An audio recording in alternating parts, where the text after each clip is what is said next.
I can find wherever I find them. Trusts are all around, and sometimes, I hear people saying stuff like Caymanians, are not doing stuff in their country, or they can't do stuff in their country, or Caymanians being left behind. Well, let me tell you something. On Thursdays, Success 101, we highlight those Caymanians, and I can tell you what, they are doing great things, and we are in good hands. All we need are a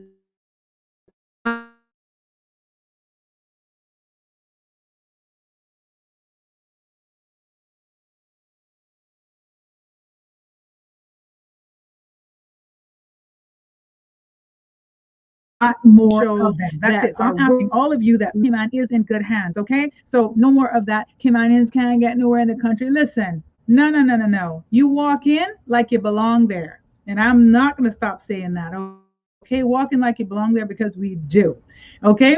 But today, instead of us talking to young Caymanians or highlighting somebody, we're going to talk about some other stuff. This is actually Social Work Month. And as you know, I am a social worker, will always be a social worker. I have a Master of Social Work degree. That is my background. That is in my skin, in my blood. I think if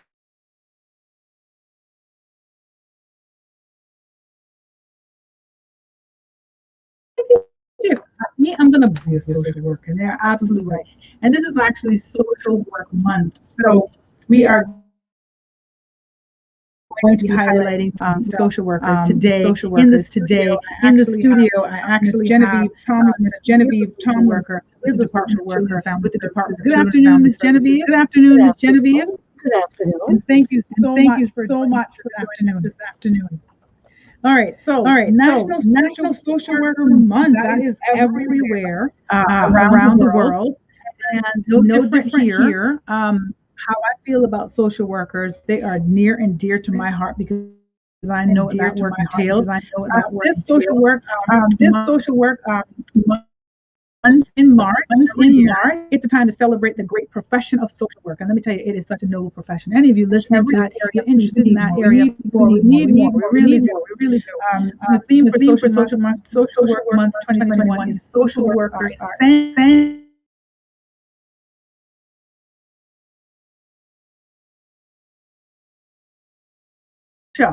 And of course, you know what happened last. Workers are essential. Pandemic or a pandemic. It's literally a pandemic. It's literally a pandemic. Life as everyday life as someone that you can, someone that you can and work, help. Social workers are essential. Social workers are essential to community well-being as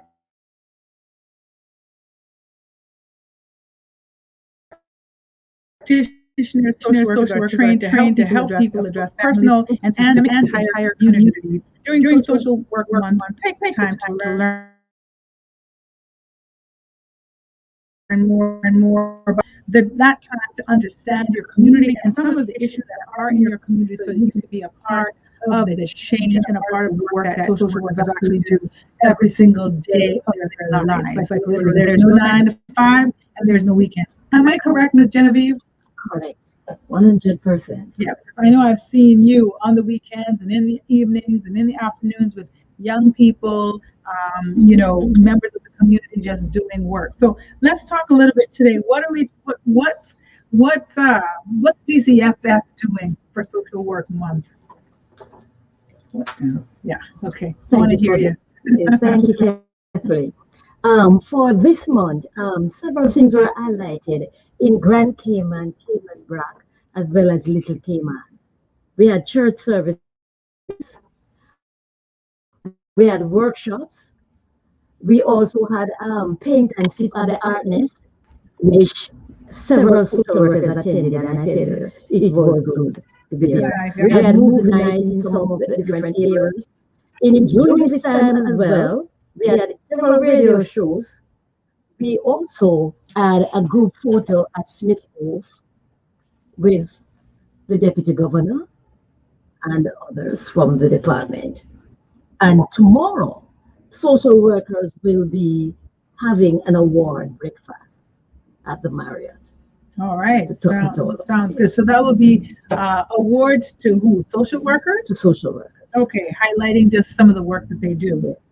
Yes. All right, if you're not familiar with social work, you have no idea what what it really means. It really is work with people from the cradle to the grave. And when Mhm. I was actually studying, I remember them saying, your social workers save a child, save people one person at a time, save the world one person at a time. There it is, save the world one person at a time.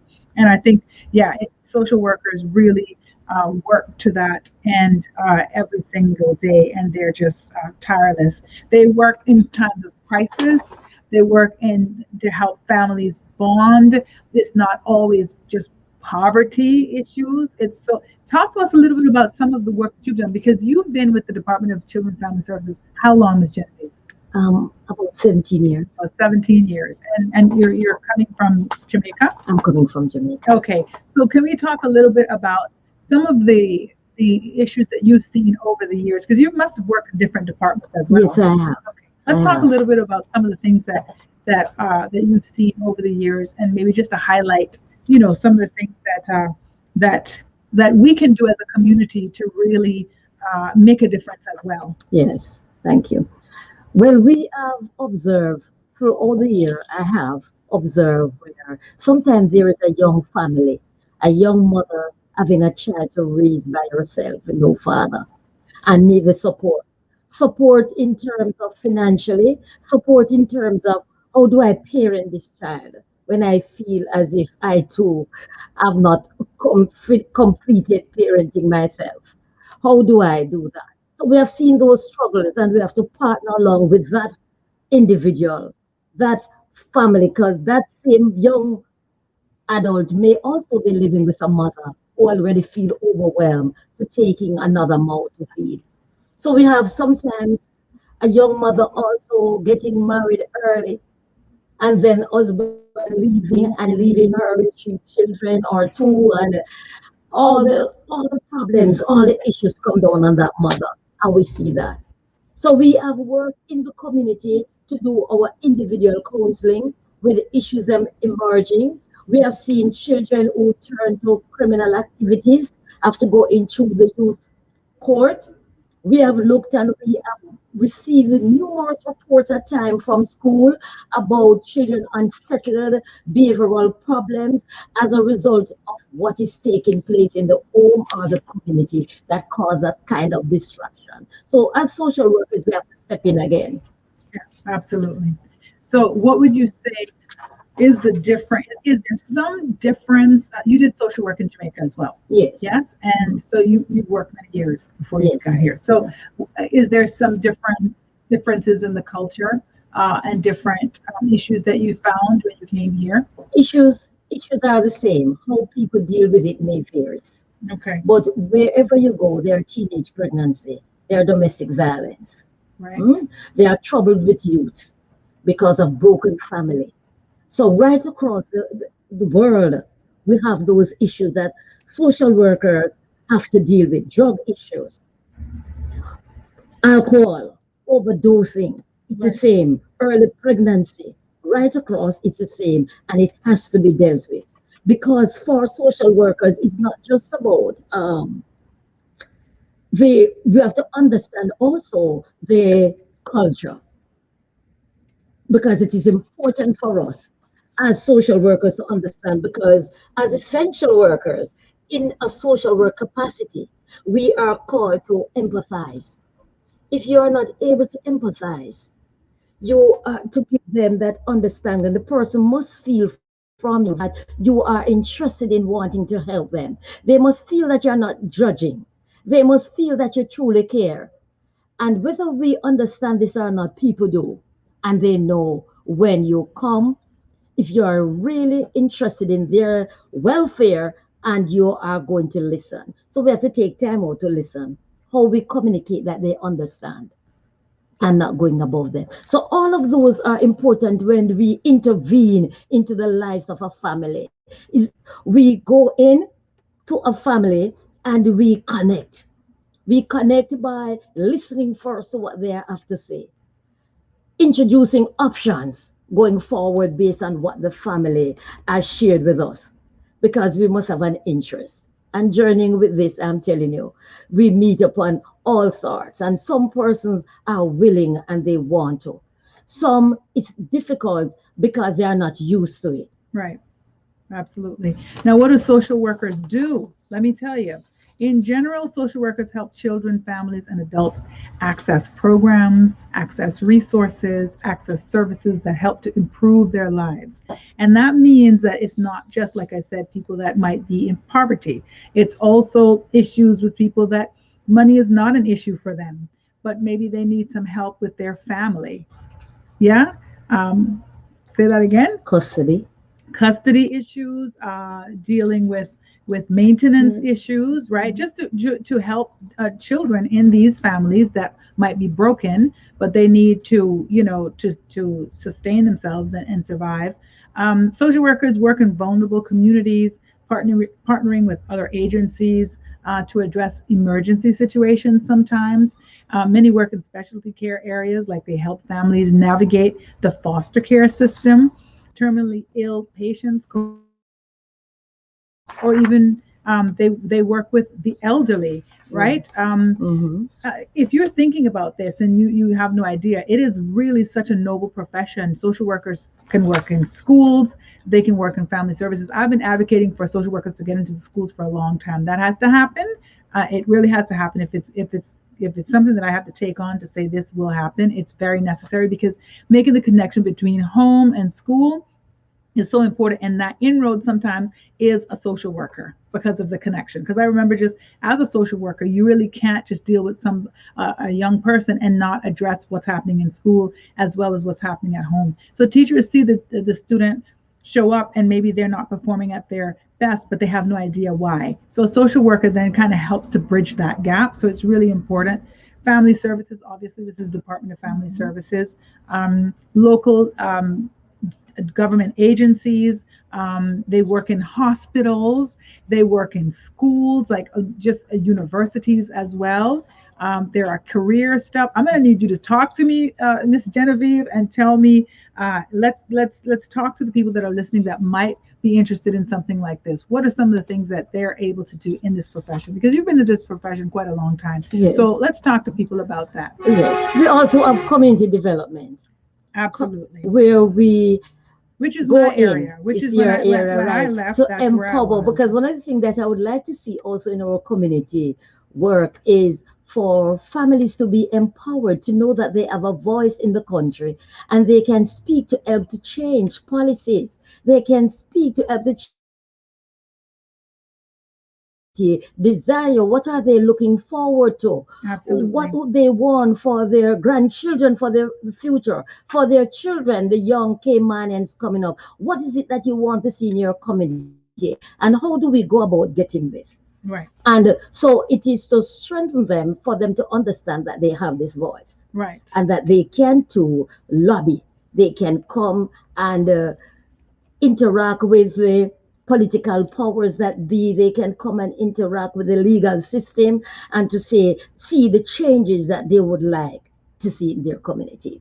Right. So community development is a very powerful source for change. Right. If an individual is empowered together as a community, it makes a difference. Right.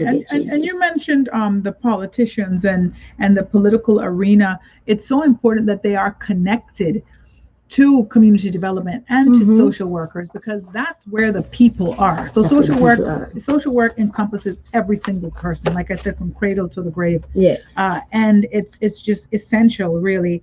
There are about 3 million social workers worldwide, based on the statistics on that I found online with the National Association of Social Workers. And so imagine 3 million. It is such a job that you're kind of assured of working. There's no time that a social worker will not be employed if they wish to be employed in the area of social work. There's child welfare. You work in adoptions. We'll talk a little bit more about that in a little bit. So there's child welfare, and child welfare is exactly what it says: the welfare of a child. And whether maintenance or custody. That's right. Yes. And so you have a voice for the voiceless. That's what a social worker is, right? The voice for the voiceless, or help to to assist in that communication that might have broken down. There's clinical social work, and that's with counseling and therapy and working with individuals and families. That is forensic criminal justice social work as well. There's geriatric social work. Geriatric works with the elderly. Hospice and palliative social work. That is, Hospitals. at the end of at the end of your life as well. It's very important that you have somebody that works with the families and and dying with dignity.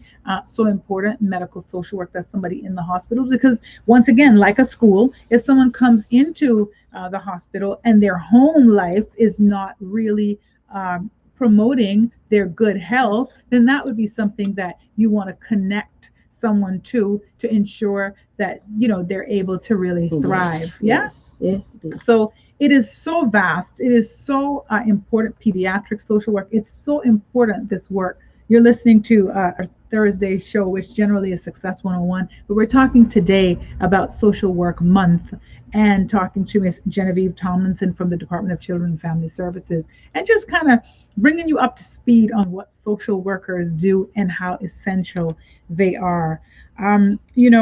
Social workers are sometimes the forgotten people. I think they are.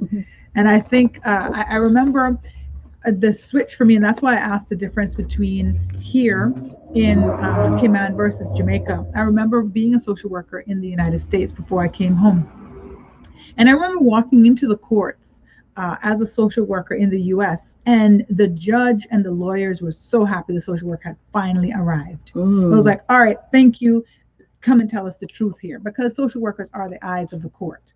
And so and they are people that you should be able to trust with the story, right? But I came here, and it was 20 something years ago, and I remember walking into the courtroom, and it was the opposite. I found that the judges, and it was very disconnected, and I was very disappointed, and I hope it's different now. But I found this level of respect for lawyers and judges that the social workers didn't have, and I thought it was hilarious. I thought it was ludicrous, because obviously you're dealing with two lawyers who are fighting for their case. And so they're obviously fighting for the case of their client, wherein a social worker is neutral. And so for a judge to not have even given the credence to the social work department was very disturbing for me. And it was the exact opposite in the US that I found. And so, like I said, I've not been with the DCFS for a long time now. I hope that has changed. Yes, it has changed. I hope it has. Yes, because what we have observed. It shouldn't have been happening anyway, but it's changed. So what have you observed? Well, in the court system, we have observed that the judges and the magistrates lean heavily on the report of the social worker. They should. They absolutely should. To give direction before they make a decision. Absolutely. They really should. And like I said, this is 20 something years ago, and it could have very well been just that judge or that magistrate at the time. But it was very misguided, because at the end of the day, the social worker really is on the line for the state. And they're in the homes, and they're in the schools, and they're able to get the information that is needed that another party might not get. And so that is so important at that time to really, look at what's being said, get the whole picture before a decision is made. And that, once again, is another area of social work that sometimes we forget about, and that's juvenile work. So what are some of the, because I know you've worked with juveniles a lot, young people. What sort of work is that DCFS does also? Well, we have a team that works with juvenile youth team, and they go to court most of the times to have to write report, do investigation for the judge to make a decision as to what this criminal activity that is committed by the child deserving of. Okay. But we have what is called no youth diversion within the team that is looking at young people with the potential or showing signs of deviance, to see if we can work with them in various activities to reduce the potential of becoming an outright criminal or getting into deeper criminal activities. So that is presently taking place in the youth team.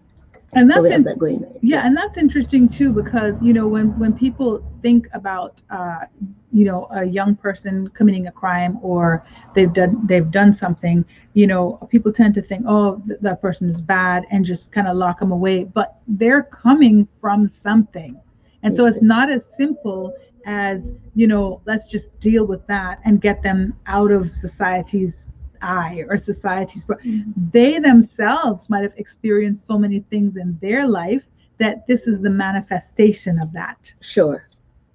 And I think that social workers are those people that work along with the system to try to figure out, how do we not, penalize this child too much, as opposed to working with them, rehabilitate them, or whatever it is, reconditioning, resocialization, whatever that is. Yeah, That is that's the that's important. intention, right? Yeah, To help the young person grasp something that is more positive to look forward to than to allow a behavior to escalate into criminal, worsen into criminal activities. So we try to find mentors or programs that they have an interest in.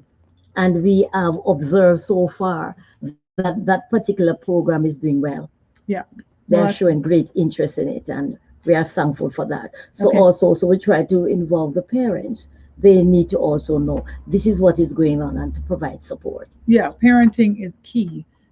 Family support is key, Yes. because any young person really wants to feel like they're loved, that they're Sure. cared for, by the people that brought them to this Yes, to they this want world. to know that. Oh, sure. Yeah, so no matter what, sometimes you can provide all the love and care for them, and the person that's the most impactful will be their parent or their Yes. family member.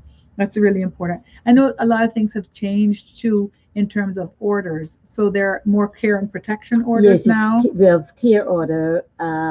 The care orders are those orders that allow the department to place the children in a safe environment, structured environment, and to protect them from harm. Right. And so that's really important. So sometimes that does require removing them from an That does environment. require removing from an environment that may be hostile, that may lack boundaries, or you know, to somewhere that they feel safe and secure, because the children's law is about any kind of harm or injury that the child may sustain, and how, as social workers, we intervene for safety. You're listening to Straight Talk Thrive at 5. This is Catherine Tyson, your host. We are talking about Social Work Month, and just talking about just basic work that social workers do, and how important that work is, and how important it is for you to know what it is, but also for you to be a part of the process too. And you're listening to Genevieve Tomlinson, who's a social worker with the Department of Children and Family Services.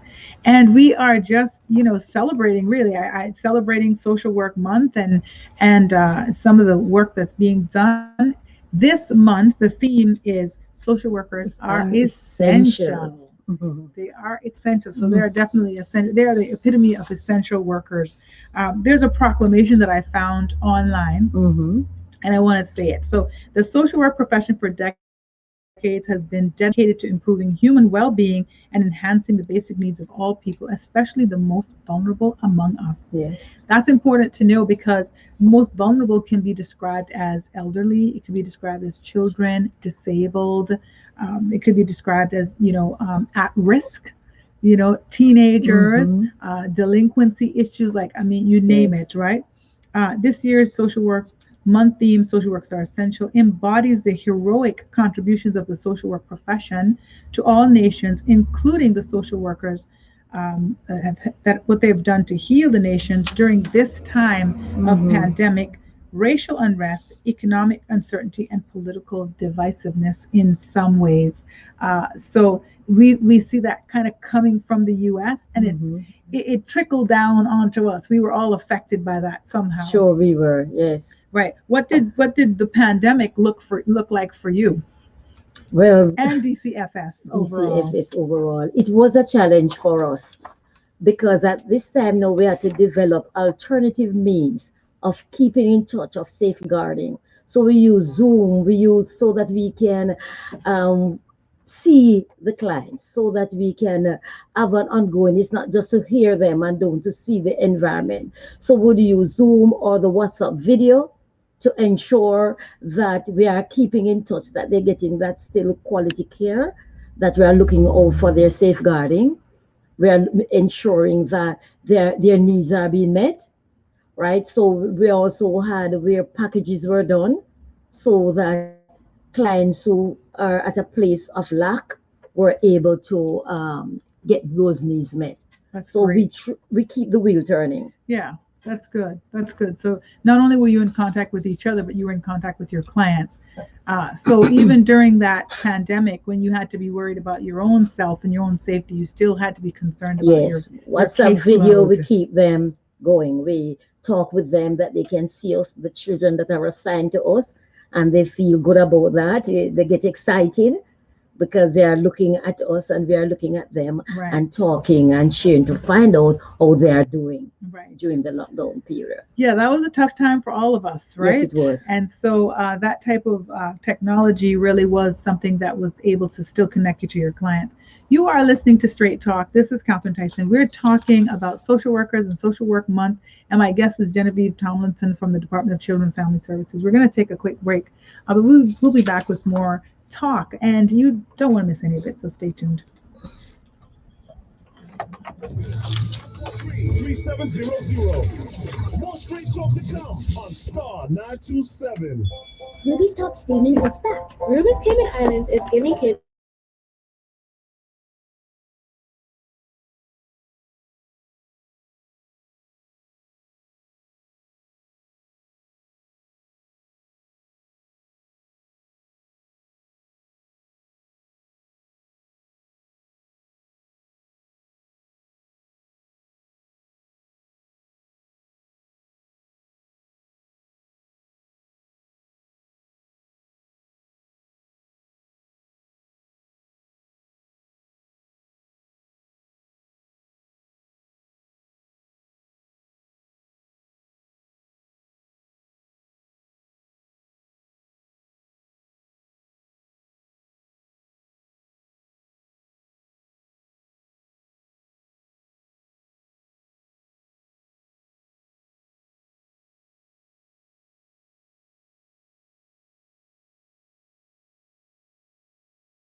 country candidates and how they plan to make a difference on April 14th. Welcome back to Straight Talk.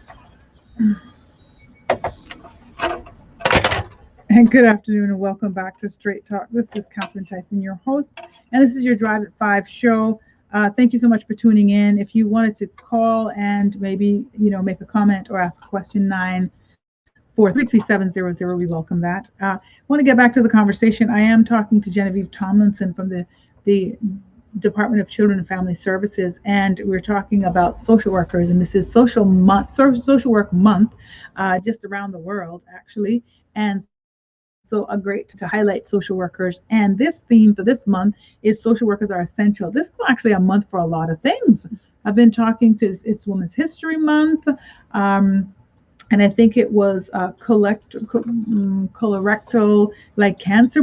It's all kinds of kinds of lots of things going on this month, and so I'm trying to keep up with that. But social workers, for sure, this noble profession that I am a part of, I'm proudly a part of, and has been very good to me over the years. And if you're interested in doing something, maybe you want to change your direction in your life. We talked to Dee Burrows yesterday about finding that passion in your belly and going for it, and not thinking that it's too late, or feeling like, I feel stuck, I don't know, I can't do it. Just get up and do it. Like, just leap and just know the net will appear. This will be a wonderful, wonderful way for you to do that. If you love people and you love making a difference in your community and you're interested in that, come on, join the profession. It's an amazing profession. Miss Genevieve, let's talk a little bit more. I found some proclamations. I want to say another one.